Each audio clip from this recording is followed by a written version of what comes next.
Então, Miguel, as notícias dizem que a taxa de transmissão de Covid no Brasil é a menor registrada desde abril do ano passado.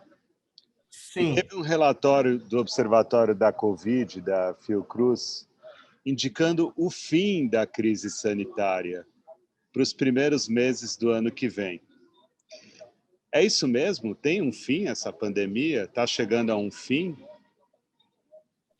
Veja, eu discordo plenamente e frontalmente dessas análises, né? Nesse mesmo observatório, eu acho, foi num relatório da Fiocruz, não sei se é a mesma coisa que nós estamos falando, que eles publicam semanalmente, que eu recebo e leio, né?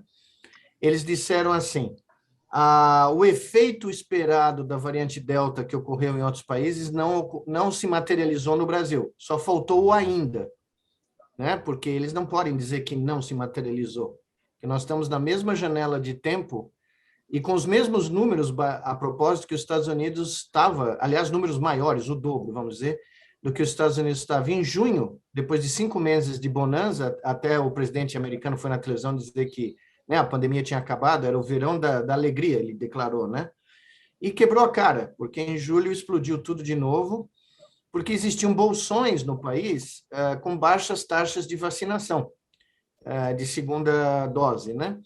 E é exatamente o que está acontecendo no Brasil. Essa semana eu analisei dados de múltiplas regiões, né, cidades chaves que eu acompanho há 19 meses, que eu considero cidades alerta, é como aqueles passarinhos que eram levados nas minas, né, para ver se tinha vazamento de gases letais, né? Eles levavam um passarinho na gaiola, se acontecesse alguma coisa com o passarinho, eles sabiam que era para sair correndo, né?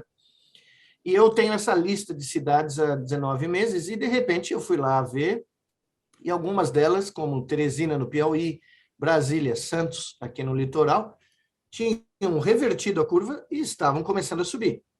Aí eu fui estudar, com a ajuda de alguns amigos, os estados brasileiros que têm média abaixo da média nacional, porque a média, o Brasil fala de média na televisão, nas mídias, e esquece que a média tem uma dispersão. A média não é um número absoluto, ela um parâmetro estatístico com uma dispersão. Então, eu fui olhar na dispersão para baixo da média, nos lugares onde a vacinação até quase que parou de segunda dose, principalmente na região norte brasileira, né? Amapá, Roraima, e mesmo estados do Nordeste, que né, em teoria, estariam melhores, quando eu fui ver a taxa de vacinação, estavam bem abaixo da média nacional. E aí você começa a ver o mesmo quadro que ocorreu nos Estados Unidos potencialmente se desenvolvendo no Brasil, ou seja, bolsões de baixa vacinação, onde a Delta circulou. E quando você fala dessas medidas de transmissão, né, por exemplo, a medida que vem no Imperial College é uma medida média do país. Então, por exemplo, estados como São Paulo, Mato Grosso do Sul, onde a vacinação atingiu níveis muito bons, né, de segunda dose, primeira dose, São Paulo acho que passou de 60%, né? Você tem uma média baixa. Mas quando você olha em outros lugares, a média é alta, o valor é alto. Então, um país continental como o nosso, como você faz uma média dessas, você pode ter um valor baixo. Agora, você olha no mapa da Fiocruz, que eles publicam toda semana, apesar de ser bem diferente do que era, porque é um fenômeno conhecido, né? Quando você tem explosões de infecção que infectam milhões de pessoas, você vai ter uma queda, porque o vírus temporariamente não tem a quem atacar, né? Quando você olha para aquele mapa, você tem 2/3 do Brasil em níveis acima de epidêmicos, né? Então, eu não consigo ver esse otimismo, sabe? Eu estou até surpreso com essa posição de alguns colegas, porque ontem saiu um artigo, não sei se você chegou a ver, ou 2 dias atrás, no Economist, da análise mundial da pandemia, de vários analistas, né? E o pessoal fala na normalidade voltando no final de 2024 no mundo. Então, a menos que alguém prove para mim que existe um fator biológico ambiental único no Brasil, que nos faz ser um país imune a tudo que está acontecendo no mundo com a Delta, eu ainda não consigo ter essa tranquilidade, sabe? Onde são os lugares em que mais está pegando aqui no Brasil? E é a Delta? Porque a última vez que a gente falou, você falou que É, tinha uma disputa entre a Delta e a variante, isso, a Made in Brasil, né? Gama. Quem A venceu? Gama, e essa disputa. A Delta, categoricamente, nós podemos dizer, tanto no México quanto no Brasil, onde essa disputa ocorreu cabeça a cabeça, pau a pau, né? A Delta ganhou a disputa. Então, eu tenho monitorado o México em paralelo ao Brasil, porque como a disputa começou antes do México, o México está na nossa frente nessa dinâmica. E o México não está vacinando, né, perto do que o Brasil está fazendo, então é um bom laboratório para você ver, antecipar o que pode acontecer, porque eles tiveram uma infecção da gama gigantesca. E a Delta chegou lá e passou por cima da gama, né? Então, no Brasil, você teve essa competição, nós tivemos a coincidência, como os Estados Unidos teve, né? Os Estados Unidos teve um pico explosivo em janeiro, que terminou em fevereiro do ano passado, e aí começou a vacinar muita gente e a Delta chegou. Só que lá, como teve uma vacinação muito mais rápida que a nossa, a Delta também teve um Delta, sem fazer gozação, mas teve um período de 5 meses de espera para encontrar os suscetíveis. E quem são os suscetíveis? Os adolescentes, as crianças, os adultos idosos que tinham tomado a primeira e a segunda dose logo no começo da campanha de vacinação em janeiro e fevereiro, e que ficaram, depois de 6 meses, com uma taxa de anticorpos mais baixa. E por isso que os Estados Unidos cruzou quase 300 mil casos, há 2, 3 semanas atrás, e 3 mil mortes por dia, né? E reverteu o clima de otimismo. E qual foi uma das medidas cruciais, as 2 medidas cruciais que levaram a essa explosão? O otimismo exagerado e a revogação do uso de máscaras e abertura das escolas. Então, isso está documentado, não estou contando nada novo, está nos jornais americanos há semanas. Então, esse otimismo brasileiro é típico nosso, né? E não é só nosso, ele ocorreu também no Reino Unido, que ontem cruzou 43 mil casos, e a curva de mortes começou a acelerar, apesar de ter 68% da população com 2 doses. Então, eu acho que nós estamos nos contaminando. Isso, inclusive, tem uma matéria no Guardian hoje muito interessante de como se propaga um otimismo sem fundamento pela mente das pessoas e como isso vira verdade, né? Principalmente em casos dramáticos como é uma pandemia. Nós estamos nos deixando levar pelo nosso desejo, na minha opinião, de sair disso o mais rápido possível e esquecendo que esse vírus é um vírus ainda pouco conhecido, que tem uma variante circulando no mundo que causou estrago por onde passou, né? Inclusive com países com taxa de vacinação de segunda dose muito maiores do que nós temos, dos nossos humildes 48% nesse instante, né? Você acha que o nível de vacinação brasileiro está satisfatório? Ele cresceu durante um período, né? Ele atingiu quase 3 milhões de doses, passou, inclusive, por alguns dias, mas ele vem caindo. Se você acompanhar a média, aí a média da primeira, a média da segunda e a média global de doses no Brasil, ele caiu dramaticamente, para 1 milhão e pouco por dia, né? Então, nós estamos longe de ter uma proteção que eu consideraria segura, 75%, que é a preconizada, né, por todo mundo de segunda dose, né? Nós podemos até atingi-la, talvez no final do ano, começo do ano que vem, mas nos estados onde ela está acima de 60%, próximo de 60%, você está vendo uma proteção mais eficaz, mostrando que as vacinas têm, sim, uma contribuição essencial, né, e muito importante. Mas nos estados onde você tem a taxa abaixo de 40% ou por volta de 40%, você vai ter problemas, né? Então, a nossa vacinação ela é muito heterogênea. Ela é homogênea em comparação aos Estados Unidos, no sentido de que mais brasileiros, muito mais, o dobro da população quer se vacinar, acima de 90%, né? Os brasileiros querem se vacinar. Enquanto nos Estados Unidos existe um negacionismo tremendo aí, da ordem de 40% das pessoas não querem se vacinar. Então, nós somos mais homogêneos no aceite à vacina, mas nós somos mais heterogêneos na distribuição da vacina. O acesso é mais difícil no Brasil, e nós temos, você deve ter acompanhado, milhões de doses que são aprovadas diariamente pela Anvisa que não são distribuídas. Ficam aqui em Guarulhos, né? E não entendo qual é o drama da logística, né? Nesse momento, depois de meses e meses, né, de experiência.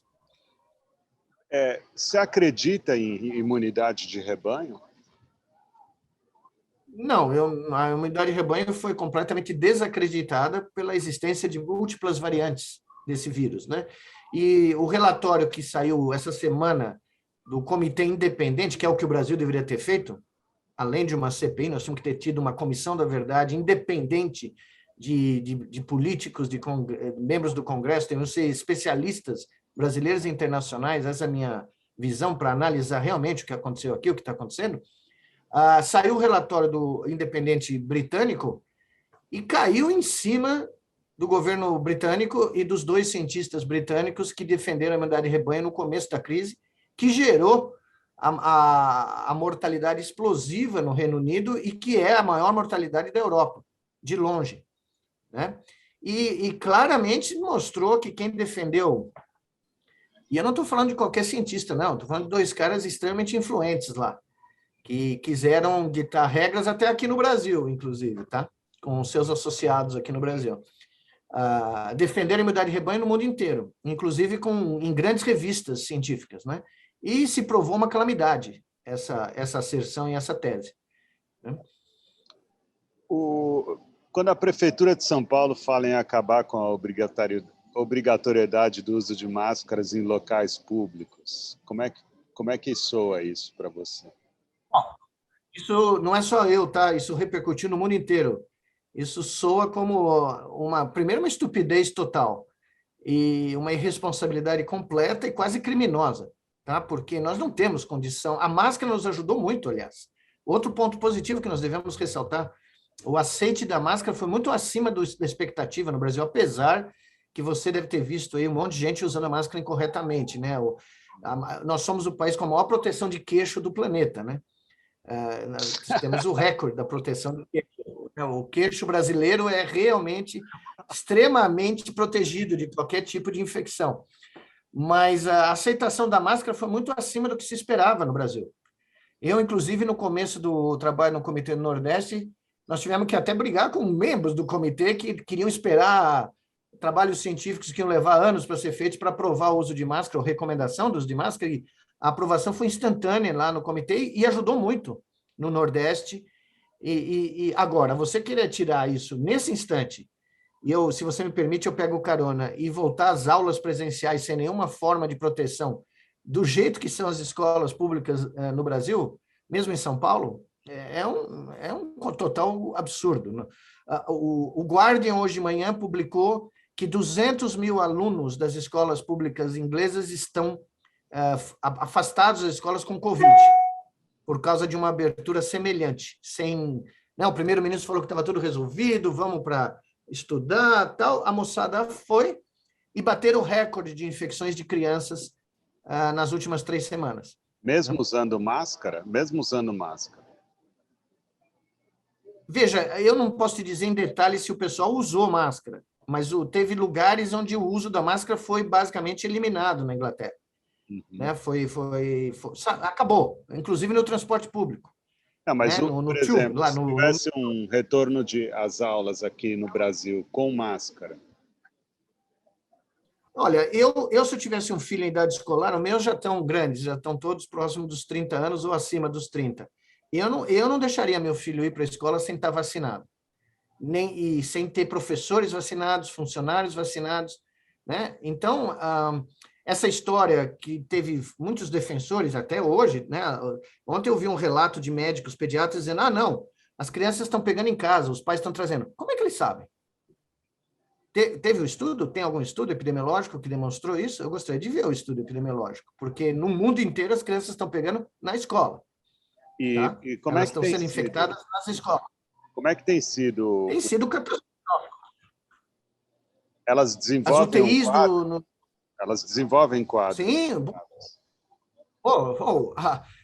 Nessa onda que está agora amainando nos Estados Unidos, que ocorreu no final do verão, né? As UTIs pediátricas da Flórida, do Texas, do Alabama, do Mississippi, todos os estados do Sul e do Meio Oeste ficaram lotadas pela primeira vez na história americana.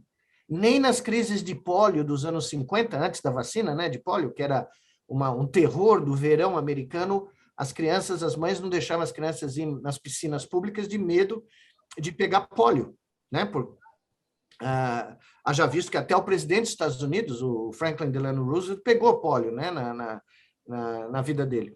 Então, esse terror voltou agora, nesse verão, que era para ser o verão da alegria, como o Biden falou, e se transformou num pesadelo. Austin, que é uma cidade que eu conheço muito bem, que tem uma universidade pública enorme, uma das maiores dos Estados Unidos, a Universidade do Texas, né? 100% de ocupação das UTIs pediátricas durante semanas. Nunca ninguém viu isso no Texas. Tá? Então, foram quadros gravíssimos, o número de internações nessa faixa etária aumentou dramaticamente, bem diferente dos perfis anteriores. Porque é isso que as pessoas não entendem. Quando uma variante bate numa parede, ela encontra uma grande população de pessoas não mais suscetíveis, porque têm anticorpos, porque tiveram a doença, porque foram vacinados, o vírus procura achar buracos nessa parede. E onde ele vai achar? Onde tiver gente não vacinada e gente que não tem anticorpo. E a variante Delta, como ela é bem mais transmissível, ela encontrou esses buracos na juventude, nas crianças, nos idosos que já estavam com queda de anticorpos, né, naturalmente, e deu no que deu. Você tem um país como os Estados Unidos, que teve 300 mil casos de novo, com vacinação da população. Se você contar a população adulta americana, eles estavam com mais de 65% da vacinação vacinada. Só que se você contar a população total, eles estavam com 52%, quando a coisa explodiu. Nós estamos com 48%. Nós estamos abaixo do valor americano. Aí o pessoal fala, não, mas os Estados Unidos não é o Brasil. Não, claro, não é. Mas até prova em contrário, como eu te disse, até que algum cientista chegue para mim e fale, olha, tem uma interferência de outros vírus que dão imunidade cruzada no Brasil, né, porque nós temos um monte de vírus aqui, tem um fator ambiental X no Brasil, sei lá, né, que está dando essa proteção, ou os brasileiros mantêm anticorpo por mais tempo, sei lá por quê, porque a gente come mais picanha, não sei, ou comia, né, agora é osso, né? Enfim, até que eu tenha uma explicação biológica plausível, os exemplos da Austrália, do Reino Unido, do Vietnã, que era um dos melhores países do mundo.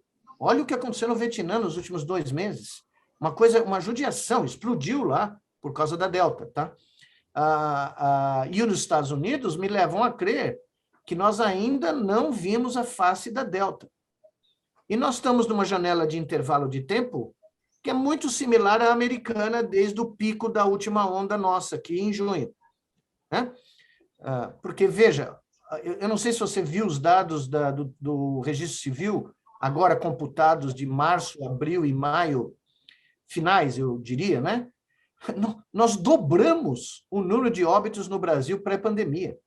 Dobramos. Nós fomos de uma média de 100 mil óbitos por mês em 2019, antes da pandemia, para quase 200 mil óbitos mensais. Não é só Covid, evidentemente, mas o colapso hospitalar brasileiro permitiu esse número de mortes de, né, dobrar. É algo inédito, né? E é um dos maiores do mundo.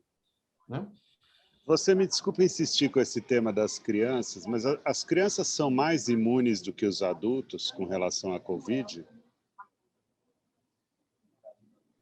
Não, elas eram, nas ondas anteriores, elas foram menos infectadas, bem menos infectadas. Eu não diria que elas são, né, mais imunes, elas não tinham casos graves em grandes números, elas podiam ser assintomáticas ou transmitir apenas. Mas você não tinha quadros graves de internação ou mesmo de número de óbitos. Outra população de risco, que se inclui, eu acho que a gente tem que incluir isso também, são as gestantes. Quadruplicou o número de óbitos de 2020 em 2021 e o ano nem acabou aqui no Brasil. Isso acontecendo nos Estados Unidos também.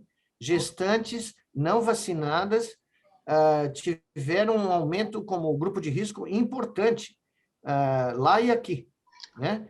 E a grande vantagem, outra que eu gostaria de ressaltar, é que um grande número de profissionais de saúde americanos não queriam se vacinar. Você vê o grau da loucura que chegou o movimento anti-vacina americano. E aqui não. A linha de frente né, a vasta totalidade, ou quase a totalidade desses profissionais se vacinaram.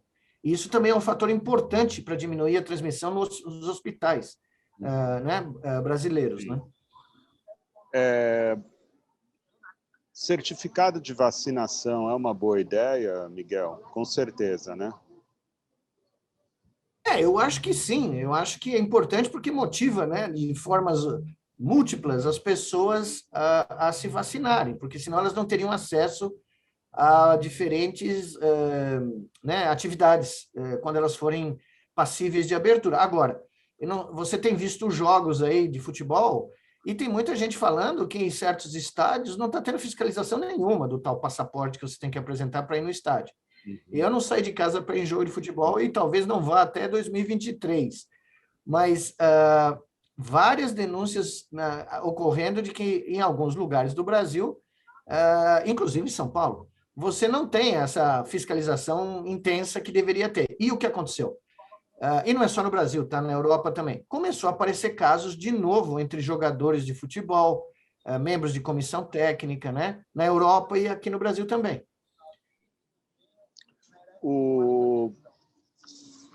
As vacinas foram bem, né? São boas vacinas.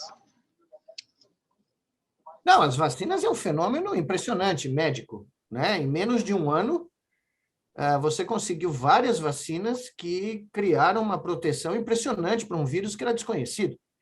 Então, as pessoas estão falando muito pouco disso, mas eu até estranhei, porque apesar do Prêmio Nobel de Medicina ser alguém da minha área, que eu conheço, né, um pesquisador extremamente sensacional, David Julius, né, eu conheço há décadas, mas se eu tivesse que dizer qualquer coisa lá para os homens de Estocolmo, é que esse Prêmio Nobel tinha que ser para os caras das vacinas, pelo amor de Deus. O pessoal, os alemães lá, que criaram a vacina, né, de RNA, os caras da Universidade de Oxford, os chineses, quer dizer, eu, aliás, abriria o Prêmio Nobel para muito mais do que 3 pessoas. A Coronavac foi bem também, né? Ela foi, né? Veja que o efeito aqui em São Paulo foi muito positivo, e a maioria das vacinas aqui das primeiras 2 doses foi de Coronavac, né? Então, foi um esforço impressionante. E se você parar para pensar, as empresas que produziram essas vacinas, a Sinovac chinesa, a empresa que eu não lembro o nome lá dos alemães, são um casal, né? Que é uma startup, e a Moderna, por exemplo, eram empresas pequenas antes da crise. Eram startups.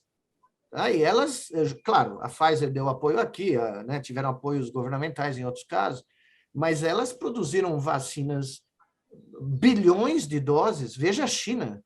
Quando eu vi a China em fevereiro desse ano, a China estava só com 20 milhões de doses distribuídas.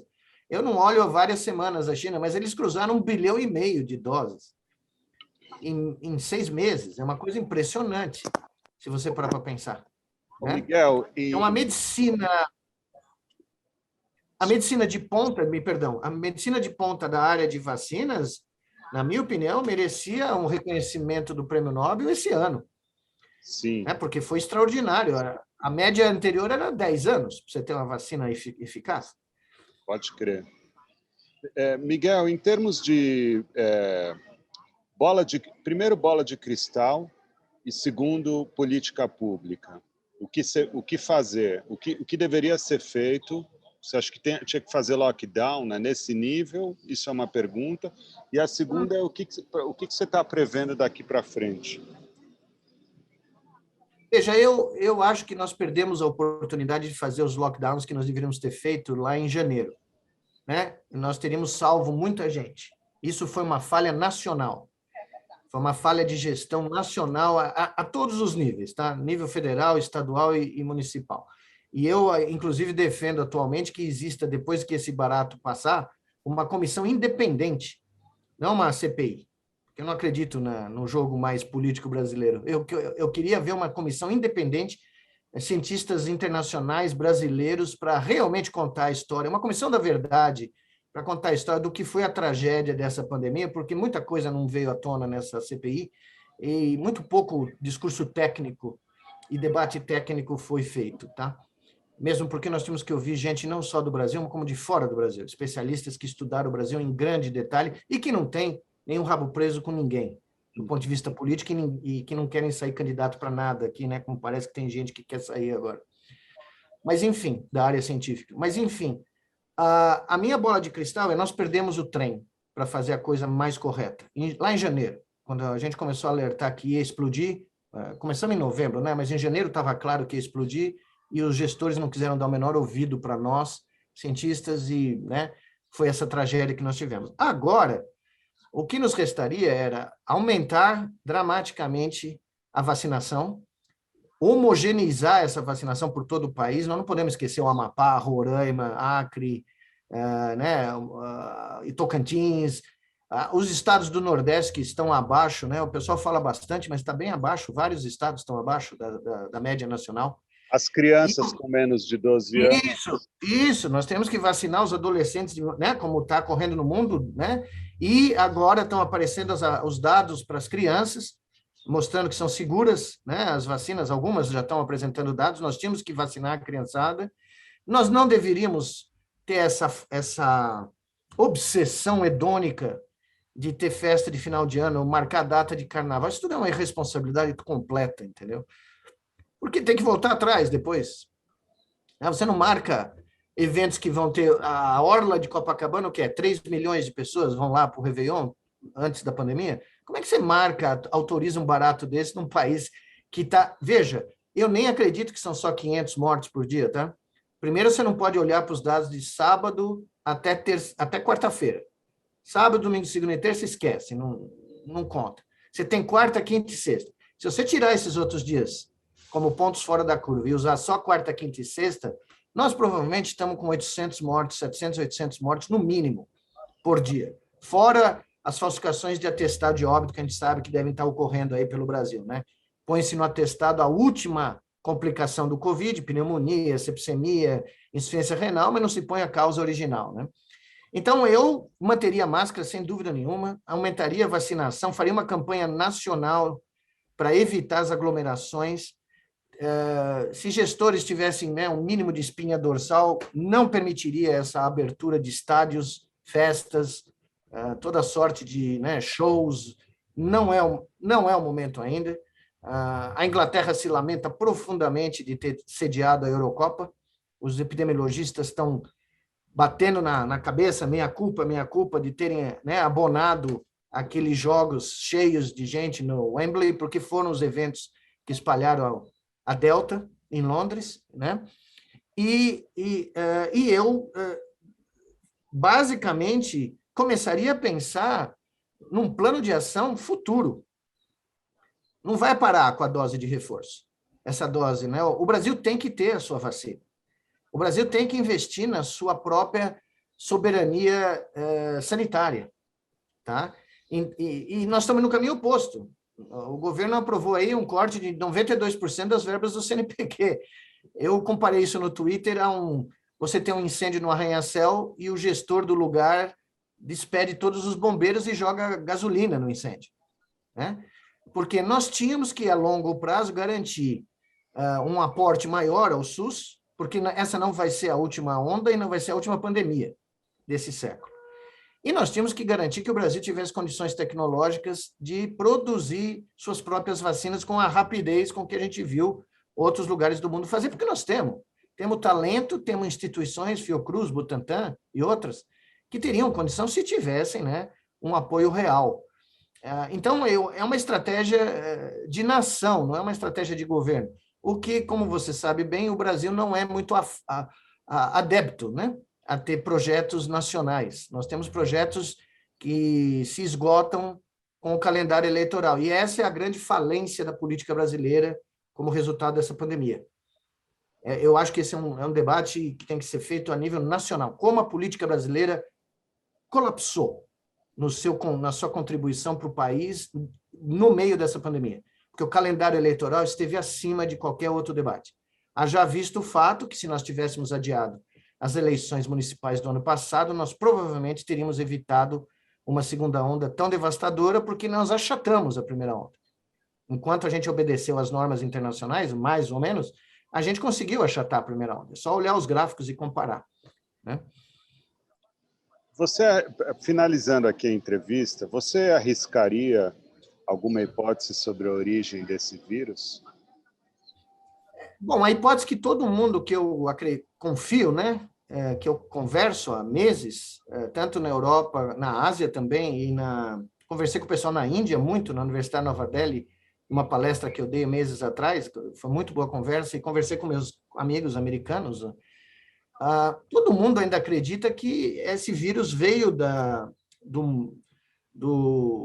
de um ecossistema que foi penetrado, né, onde o vírus pulou para o intermediário, um mamífero intermediário. O pangolim é uma das hipóteses agora, né, é uma espécie muito comum lá na China, e que daí, com o uso como o mercado lá de Wuhan usa, né, comercializa esses animais para consumo, esse vírus pulou para o ser humano. Essa ainda é a hipótese mais aceita. Não é uma hipótese finalizada, mas é a hipótese que a maioria das pessoas, e eu não tenho prova nenhuma para duvidar dela, porque eu conversei com gente que é do ramo, eu não sou do ramo.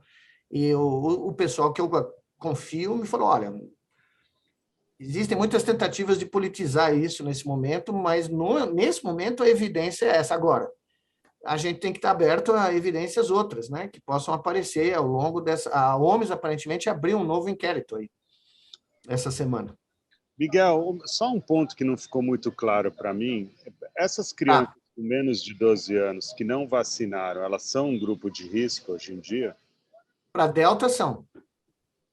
Para países como o nosso, onde a Delta dominou, elas se transformaram, sem dúvida. A gente pode não ter um número de infecções tão alto nesse grupo como a gente teve nos idosos, né, o grupo de risco inicial. Mas o que aconteceu nos Estados Unidos... E veja, eu não sei se você viu, semana retrasada, se não me engano, Brasília estava com 100% de ocupação da UTI pediátrica da cidade. O que eu não lembro de ter acontecido de forma alguma em outras fases da pandemia, tá? Então, para todos os efeitos, tanto nos Estados Unidos como no Reino Unido, onde existem estudos agora mais, né, claros, eles estão, sim, considerando um grupo de risco para a Delta, né? Esse boletim da Fiocruz, ele falava de fim da pandemia, mas falava também que a gente ia conviver com o vírus para sempre. Isso eu também não sei. Eu, sinceramente, usar essa linguagem de fim da pandemia, para mim, nesse momento, é totalmente irresponsável, tá? Eu leio esses boletins e eu acho que tem problemas com esses boletins de linguagem. É uma linguagem técnica, uma linguagem estatística de gente que é da área de exatas e tem um certo problema de se comunicar claramente. Eu tenho começado a ficar bem crítico desses boletins. Porque se você olha os gráficos, você vê a gravidade da situação ainda lá. E eles falam da gravidade da situação. Ontem, não, hoje que dia é? Hoje é sexta. Quarta-feira, haviam 8 estados no Brasil com ascensão de número de óbitos. Não é pouca porcaria, né? É um terço do país. E haviam mais outros, eu não me lembro exatamente o número, mas eram 5, se eu não me engano. Não, 4, perdão. Em estabilidade. Eu somo os 2, porque estabilidade não é uma situação confortável. Tá? Então, se somos 2, você tem 12 estados. Nós estamos falando de metade do país. Num país continental, onde as estradas estão abertas, onde se testa muito pouco, onde as pessoas estão fazendo festa, né? Onde as pessoas estão achando que acabou a pandemia por causa dessas linguagens dúbias, né? Que eu acho que são problemáticas. O Guardian fala uma coisa muito interessante, só para terminar. Um psicólogo, aliás, mais de um, foram consultados por que os ingleses estão normalizando 44 mil casos diários e 200 mortes diárias, quando, né, isso são 5 vezes o número de mortes por gripe normais que ocorre no país, né? Eles vão ter 50 mil mortes por ano de Covid, se você contar a partir de hoje com esses números, quando eles têm 10 mil por causa da gripe, tá? E os psicólogos falaram uma coisa muito interessante. A normalização vem quando você começa a ouvir ao seu redor um monte de gente falando que acabou, ou que não é tão grave. Pode ser até contra as evidências que você mesmo acha que são graves, mas quando você começa a ouvir um monte de vozes ao seu redor, você começa a duvidar de você mesmo. Essa é a análise que os caras fizeram. E aí você normaliza, mesmo você sabendo que tem gente morrendo no seu prédio, você tem um parente entubado, E essa análise eu achei muito pertinente desse grupo de psicólogos britânicos, porque eles falam, isso está contribuindo, inclusive, para o aumento de casos e de mortalidade, porque as pessoas estão se arriscando mais do que deviam. Na Inglaterra, isso, né? Sim, sim. Bom, então tá, né? Mais um capítulo da nossa... Mais um capítulo da epopeia, e não é o último, isso eu te garanto. Então, mas já passou da metade, talvez. Bom, eu acho que talvez nós tenhamos passado dessa fase mais crítica por causa do fato que nós não tínhamos vacinas, né? E nós vacinamos muito pouco no começo do ano. Agora, outra coisa que os britânicos epidemiologistas falaram hoje, quando você tem 45 mil casos no Reino Unido, 200 mil casos, 150, 200 mil casos nos Estados Unidos, não falaram do Brasil dessa vez. Provavelmente muitas dezenas de milhares de casos na Índia, que subnotifica talvez no maior nível do mundo, né? Você está dando sopa para o azar para a chance de aparecer outra variante, como apareceu a Delta. Né? Então, eles estavam falando claramente hoje, você manter esses níveis de casos diários é um risco tanto para a possibilidade de novas mutações, como de criar milhões de pessoas com Covid crônico, que vão saturar os sistemas públicos de saúde no mundo inteiro. Então, é um ponto que eu já tinha defendido meses atrás, e eu achei muito interessante um grupo de epidemiologistas britânicos trazer isso à tona. E o Guardian deu um destaque muito grande à posição deles, que não é necessariamente a posição nem do comitê científico lá, né, que aparentemente no começo da crise cometeu alguns bubos ali, né, pisou no tomate no começo da crise, né? Aliás, eu fiquei muito satisfeito de ver que, em comparação com o que foi falado nesse relatório independente, pelo menos nos primeiros meses do nosso pequeno, humilde comitê do Nordeste, nós tivemos uma atuação até mais presente, mais decisiva do que o próprio comitê britânico, que é considerado o melhor comitê científico do planeta, né? Ou foi considerado até esse relatório, pelo menos. Certo. Bom, esperamos ter boas notícias, né, Miguel? Numa próxima... Não, nós temos boas notícias. Os brasileiros querem se vacinar, nós temos estados brasileiros que cruzaram índices muito bons, que vão chegar a índices... A São Paulo vai chegar a um índice muito alto, Mato Grosso do Sul, uma grande surpresa para mim, né? Tendo vacinação de segunda dose altíssima, Rio Grande do Sul. Nós temos boas notícias. O problema é que nós somos otimistas demais, na minha opinião. Nós nos abraçamos a qualquer raio de luz para dizer que o sol voltou a brilhar de forma completa. E, como cientista, não dá para você aceitar esse tipo de comportamento, porque nós estamos falando de vidas, né? Nós não estamos falando do resultado do derby de domingo, nós estamos falando de milhares de vidas que dependem de uma política e de uma análise de risco. É isso que análise de risco é diferente de fazer média móvel diária. Né? Você falar da média móvel, faz 3 dias que está abaixo de 500, é equivalente a dizer, porque o Palmeiras ganhou o jogo de domingo, que não ganha faz tempo, é o melhor time do Brasil nessa semana. Nós sabemos que isso não é verdade. Você não pode fazer uma análise de um jogo no futebol para dizer quem é o melhor time. Da mesma maneira, você não pode olhar para 3 dias e falar nada. Tá? Ainda mais num país que subnotifica dados de uma maneira incrível nesse momento, como é o Brasil. Né?